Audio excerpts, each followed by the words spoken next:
అంటే బీరకాయ తొక్కలు, ఆనపకాయ తొక్కలు, తర్వాత పండిపోయిన దొండకాయలు, పచ్చిమిరపకాయ వేసుకుని 2 టమాటాలు కూడా వేసుకుని ఇది పచ్చడి చేసుకుంటే అన్నంలోకి, టిఫిన్లోకి కూడా బాగుంటుందండి.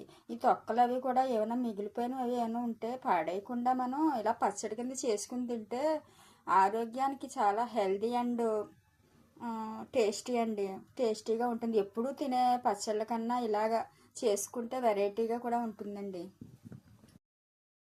ఈ పచ్చడికి పోపు వచ్చి మినప్పప్పు, ఆవాలు, జీలకర్ర, మెంతులు, మిరపకాయలు ఇవి పోపు వేయించుకోవాలండి. తర్వాత ఈ ఈ దొండకాయలు ఉన్నాయి కదండి, ఈ దొండకాయలు ఇలా వేసేసుకుని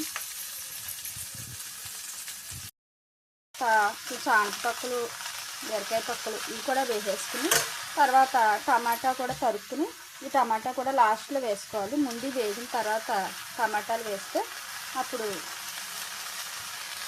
అది బాగా వేగిన తర్వాత పచ్చడి వేసి చూపిస్తాను. వేగిన తర్వాత ఈ ముక్కలన్నీ ఈ ఆనపకాయ తొక్కలు, బీరకాయ తొక్కలు, ఈ దొండకాయలు, కాస్త టమాటా అన్నీ వేసుకుని అవి కూడా వేసి బాగా మగ్గిన తర్వాత తర్వాత కొంచెం లాస్ట్లో చింతపండు వేసుకుని ఆ చింతపండు కొంచెం వేయించుకుని అప్పుడు తర్వాత మిక్సీ ఆడుకోవాలి. ఫైనల్గా పండిపోయిన దొండకాయలు, కొంచెం ఆనపకాయ తొక్కలు, బీరకాయ తొక్కలు, 2 టమాటాలు వేసి పచ్చడి రెడీ అయిపోయిందండి.